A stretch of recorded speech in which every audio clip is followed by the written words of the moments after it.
അപ്പോൾ എനിക്ക് first rank കിട്ടണമെന്ന് ഭയങ്കര ആഗ്രഹമുണ്ട്. ഞാൻ മാനിഫെസ്റ്റ് ചെയ്തത് ഫസ്റ്റ് റാങ്ക് ആയിരുന്നു. പക്ഷെ 2 മാസത്തെ ഗ്യാപ്പ് കൊണ്ട് കിട്ടുമെന്ന് എനിക്ക് അറിയില്ല. പക്ഷെ അതുകൊണ്ട് തന്നെ ഉറങ്ങാൻ കഴിയില്ലായിരുന്നു. അലാറൊന്നും വെക്കേണ്ടി വന്നിട്ടില്ല. 4 മണിയാകുമ്പോൾ കറക്റ്റ് എഴുന്നേക്കും. പിന്നെ വേറെ ഒരു ചിന്തയും ഉണ്ടായിരുന്നില്ല. ഒരു സമയം കിട്ടുമ്പോൾ ഞാൻ ഈ അഡ്വൈസ് കിട്ടുന്നത് ഈ ഫസ്റ്റ് റാങ്ക് ഒക്കെ കിട്ടിയാലുള്ള ആ ഒരു ഫീൽ ഉണ്ടല്ലോ, അതിങ്ങനെ മാനിഫെസ്റ്റ് ചെയ്യായിരുന്നു. പിന്നെ എവിടെ ചെന്നാലും എൻ്റെ മൈൻഡിൽ ഫസ്റ്റ് റാങ്ക് അല്ലെങ്കിൽ ജൂനിയർ കോപ്പറേറ്റീവ് ഇൻസ്പെക്ടർ ആവണം, അങ്ങനെ ഒരു മൈൻഡായിരുന്നു. 1ാം റാങ്ക് കിട്ടേണ്ടതായിരുന്നു ഞാൻ വിശ്വസിക്കുന്നു. കുറച്ച് മുന്നേ തുടങ്ങിയിരുന്നെങ്കിൽ 1ാം റാങ്കിലേക്ക് തന്നെ മുളെത്തിയാണ്. സഹകാരിയിലെ മെറ്റീരിയൽ കൊണ്ട് മാത്രമാണ്, ഞാൻ വേറെ ഒന്നും ഞാൻ ഡിപ്പെൻഡ് ചെയ്തിട്ടില്ല. മെറ്റീരിയൽ പിന്നെ എക്സാം, അതിനാണ് കൂടുതലും. ആ ഒരു ഇൻസ്റ്റിറ്റ്യൂട്ടിൽ ജോയിൻ ചെയ്യാന്നുള്ള എൻ്റെ ഡിസിഷൻ ആയിരുന്നു ഏറ്റവും ബെസ്റ്റ് ആയിട്ടുള്ളത്. അതിന് ഫസ്റ്റ് റാങ്ക് കിട്ടുന്നത് വരെ എനിക്ക് വാശിയായിരുന്നു.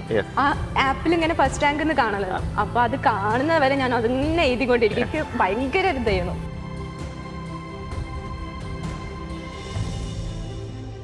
Junior cooperative inspector success story series സഹകാരി കണ്ടിന്യൂ ആണ്. ഇപ്പോൾ അഡ്വൈസിന്റെ മധുരത്തോടെ നിൽക്കുന്ന ഹരിത വിയൊക്കെയാണ് നമ്മളോടൊപ്പം ഉള്ളത്. 39ാം റാങ്ക് ഹോൾഡറാണ് ഹരിത.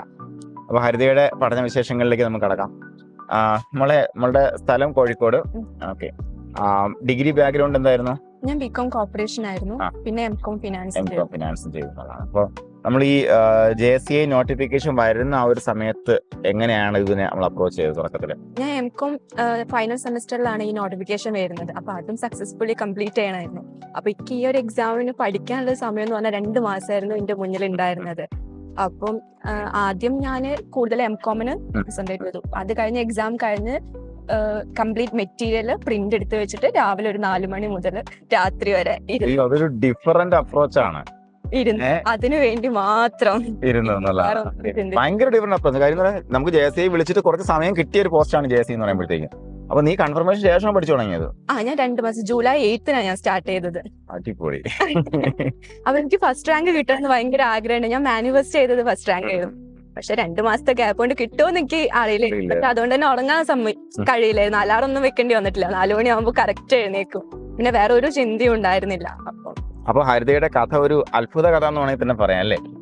കാര്യം നമുക്ക് ഒരു ഏകദേശം 7-8 മാസമായിട്ട് പഠിച്ചുകൊണ്ടിരുന്ന ഉദ്യോഗാർത്ഥിയോട് കോമ്പീറ്റ് ചെയ്തു, 2 മാസം കൊണ്ട് കോമ്പീറ്റ് ചെയ്ത് 39th റാങ്കിലേക്ക് ഉയരാന്ന് പറയുമ്പോഴത്തേക്കും അതൊരു പൊളി സംഭവമാണ്. അപ്പോൾ നമ്മൾ മാനിഫെസ്റ്റേഷനെ കുറിച്ച് പറഞ്ഞിട്ടുണ്ടായിരുന്നു. എന്തൊക്കെ മാനിഫെസ്റ്റേഷൻ ടെക്നിക്കാണ് നമ്മൾ ഉപയോഗിച്ചിട്ടുണ്ടായിരുന്നത്? ഞാൻ ആദ്യം എനിക്കിങ്ങനെ ഒരു 10-10 പോർട്ടൽ അങ്ങനെയൊക്കെ പറഞ്ഞ വിശ്വാസം ഉണ്ടായിരുന്നു. അപ്പൊ ആ സമയത്ത് വരുന്ന സ്പെഷ്യൽ ആയിട്ടുള്ള കോസ്മിക് ഇവന്റ്സിൽ ഞാൻ എഴുതി വെക്കും, എനിക്ക് ഫസ്റ്റ് റാങ്ക് കിട്ടി, താങ്ക് യു എന്ന് പറഞ്ഞിട്ട് ഒരു ബുക്കിൽ ഇങ്ങനെ എഴുതി വെക്കായിരുന്നു. പിന്നെ അത് കഴിഞ്ഞ് പില്ലോ മെത്തേഡ് ഉണ്ടല്ലോ, അതൊക്കെ ഒന്ന് വിശദമായിക്കോട്ടെ, അവർക്കെല്ലാം പില്ലോ മെത്തേഡ് അറിയില്ല. പില്ലോ മെത്തേഡ് നമുക്ക് എന്താണോ ആഗ്രഹം ഉള്ളത് അത് എഴുതി നമ്മൾ പില്ലോയിൽ വെക്കുക, അത്രേ ഉള്ളൂ. അത് കഴിഞ്ഞ് പിന്നെ വിഷ്വലൈസേഷൻ ആയിരുന്നു. ഒരു സമയം കിട്ടുമ്പോൾ ഞാൻ ഈ അഡ്വൈസ് കിട്ടുന്നത് ഈ ഫസ്റ്റ് റാങ്ക് ഒക്കെ കിട്ടിയാലുള്ള ആ ഒരു ഫീൽ ഉണ്ടല്ലോ, അതിങ്ങനെ മാനിഫെസ്റ്റ് ചെയ്യായിരുന്നു.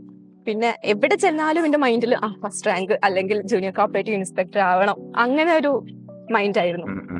അങ്ങനെ നമ്മളിൽ ഏറ്റവും ശക്തിയുള്ള സാധനം എന്തെന്ന് ചോദിച്ചാൽ നിങ്ങൾക്ക് എല്ലാവർക്കും അറിയാം, ഒറ്റ ഉത്തരവേ ഉള്ളൂ, നമ്മുടെ മനസ്സാണ്. അപ്പൊ മനസ്സിന്റെ ഒരു ശക്തി കൊണ്ട് മാത്രം ഉയരങ്ങൾ കീഴടക്കി ഒത്തിരി ഒത്തിരി ഒത്തിരി ആൾക്കാർ നമ്മുടെ മുന്നിലുണ്ട്.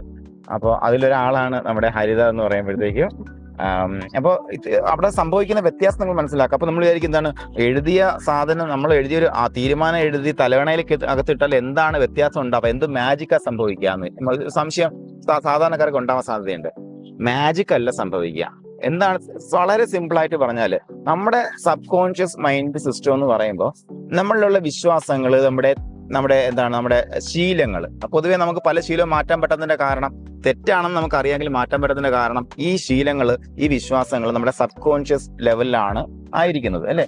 അതിൽ വലിയ വ്യത്യാസങ്ങൾ ഉണ്ടായിട്ട് സമയമെടുക്കും, നമുക്ക് പറ്റും. അപ്പൊ ഇത്തരത്തില് ഈ വിശ്വാസം നമുക്ക് JSCI ഫസ്റ്റ് റാങ്ക് കിട്ടുന്നു എന്നൊരു വിശ്വാസം സബ് കോൺഷ്യസ് ലെവലിലേക്ക് കൊടുക്കുന്ന ഇൻപുട്ടുകളാണ് എന്ത് മാനിഫെസ്റ്റേഷൻ എന്ന് പറയുമ്പോഴത്തേക്കും. അങ്ങനെ നമ്മൾ ആ ഒരു വിശ്വാസം നമ്മുടെ ഉള്ളിലേക്ക് വരുമ്പോൾ പതുക്കെ പതുക്കെ പതുക്കെ നമ്മുടെ പ്രയോറിറ്റീസ് മാറും. കല്യാണത്തിന് പോകാതാവും, ഫ്രണ്ട്സിന്റെ കാര്യം നമ്മൾ അല്ലേ, അങ്ങനെയുള്ള എല്ലാ സാധനങ്ങളും നമ്മൾ മാറ്റി വയ്ക്കാൻ തുടങ്ങും. അത് ഗ്രാജുവലി വരുന്നൊരു മാറ്റമാണ്. അപ്പൊ അങ്ങനെ ഒരു മാറ്റം ഉണ്ടാകുമെന്നും അങ്ങനെ ചെയ്തെടുക്കാൻ പറ്റാമെന്നുള്ള വിശ്വാസം നിങ്ങൾക്ക് ഉണ്ടെന്നുണ്ടെങ്കിൽ മാനിഫെസ്റ്റേഷൻ ഭയങ്കരമായിട്ട് ഹെൽപ്ഫുൾ ആവുന്നുള്ളതാണ്. അപ്പൊ മോള് എത്ര മണിക്കൂർ പഠിക്കുമെന്ന് പറഞ്ഞത്? ഞാൻ 4 മണി മുതൽ രാത്രി വരെ. എനിക്കൊരു ദിവസം ഒരു ഇതുണ്ടായിരിക്കും എത്ര പഠിക്കണം എന്നുള്ളത്, അത് കഴിയുന്നത് വരെ. പിന്നെ ഒരു ജോലി ചെയ്യുകയാണെങ്കിൽ വീഡിയോ കണ്ടുകൊണ്ട് ചെയ്യും. ബസ്സിൽ ഇപ്പൊ എന്തെങ്കിലും കാര്യത്തിന് പോവുകയാണെങ്കിൽ അത് എക്സാം എഴുതി കൊണ്ടിരിക്കുക എപ്പോഴും ഇത് എന്നുള്ളൊരു 24/7. അപ്പൊ നമ്മൾ ശരിക്കും മടുക്കൂലെന്ന്? മടുക്കില്ല. നമുക്ക് ഇഷ്ടമുള്ള കാര്യം നമ്മൾ ആഗ്രഹിച്ചുകൊണ്ട് നമ്മൾ എത്ര നേരം ചെയ്താൽ മടുക്കോ? മടുപ്പില്ല. അതാണ് സംഭവം, മടുക്കില്ല. അപ്പൊ അങ്ങനെ മൈൻഡ് സെറ്റ് മാറ്റിയെടുക്കുന്നിടത്താണ് നമ്മുടെ വിജയം. 1ാം റാങ്ക് കിട്ടേണ്ടതായിരുന്നു എന്ന് ഞാൻ വിശ്വസിക്കുന്നു. മുന്നേ തുടങ്ങിയിരുന്നെങ്കിൽ 1ാം റാങ്കിലേക്ക് തന്നെ മുളെത്തിയാനെ. നമ്മുടെ ഈ സക്സസിന്റെ പിന്നിൽ പ്രധാനമായിട്ടും കോൺട്രിബ്യൂഷൻ തന്ന ആരൊക്കെയാണ്? ഫസ്റ്റ് ആയിട്ടുള്ളത് സഹകാരിയാണ്. സഹകാരിയുടെ മെറ്റീരിയൽ കൊണ്ട് മാത്രമാണ്, ഞാൻ വേറെ ഒന്നും ഞാൻ ഡിപ്പെൻഡ് ചെയ്തിട്ടില്ല. മെറ്റീരിയൽ പിന്നെ എക്സാം, അതിനാണ് കൂടുതലും. ആ ഒരു ഇൻസ്റ്റിറ്റ്യൂട്ടിൽ ജോയിൻ ചെയ്യാന്നുള്ള എന്റെ ഡിസിഷൻ ആയിരുന്നു ഏറ്റവും ബെസ്റ്റ് ആയിട്ടുള്ളത്. പിന്നെ ഞാൻ തന്നെ ഹാർഡ് വർക്ക് ചെയ്യാനുള്ള ഒരു മൈൻഡ് സെറ്റ്. അപ്പൊ ഏറ്റവും കൂടുതൽ നമ്മൾ വെയിറ്റേജ് കൊടുത്തത് എക്സാംസിനാണ് അല്ലെ? എക്സാംസ് എഴുതി പ്രാക്ടീസ് ചെയ്യുന്നതിനാണ്. അതിന് ഫസ്റ്റ് റാങ്ക് കിട്ടുന്നത് വരെ എനിക്ക് വാശിയായിരുന്നു. ആ ആപ്പിൽ ഇങ്ങനെ ഫസ്റ്റ് റാങ്ക് എന്ന് കാണണല്ലോ, അപ്പൊ അത് കാണുന്നത് വരെ ഞാൻ അതന്നെ എഴുതിക്കൊണ്ടിരിക്കും. എനിക്ക് ഭയങ്കര ഇതായിരുന്നു. പിന്നെ മോഡൽ എക്സാം ഒന്നും അറ്റൻഡ് ചെയ്യാൻ എനിക്ക് പറ്റിയിട്ടുണ്ടായിരുന്നില്ല. അപ്പൊ കുറെ ആളുകൾ ഇങ്ങനെ ഓരോ ക്വസ്റ്റ്യൻസ് ഒക്കെ ഇങ്ങനെ ഗ്രൂപ്പിൽ ഡിസ്കസ് ചെയ്യുമ്പോൾ അയ്യോ എനിക്ക് അറിയില്ലല്ലോ, ഞാൻ എനിക്ക് പേടിയാണ്.